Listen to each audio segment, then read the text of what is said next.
Hey there, folks. If you're watching this, you might be thinking about canceling your Amazon Prime Visa card. Maybe you're switching to a new card or just looking to simplify your finances.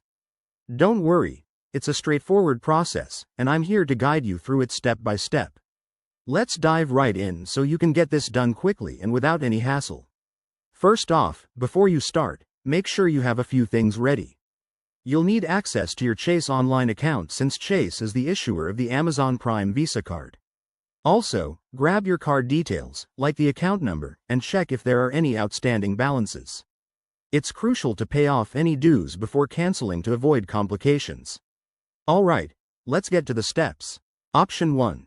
Cancel online. Log into your Chase account through their website or mobile app. Once you're in, head over to the Accounts or Credit Cards section. Look for your Amazon Prime Visa card, and there should be a Manage Card or Settings option. Click on that, and you might find a Cancel Card button. Follow the prompts to confirm your decision. It'll ask for reasons and verify your identity for security. If you prefer a more personal touch or can't find the option online, go for Option 2. Call customer service.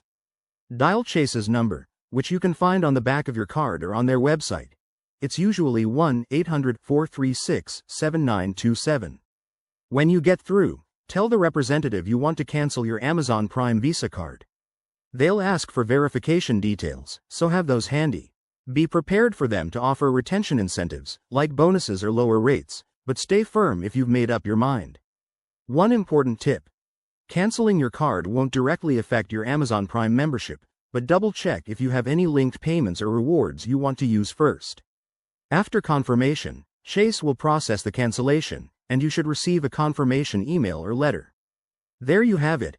That's how to cancel your Amazon Prime Visa card in a few simple steps. If you follow this guide, you'll be all set.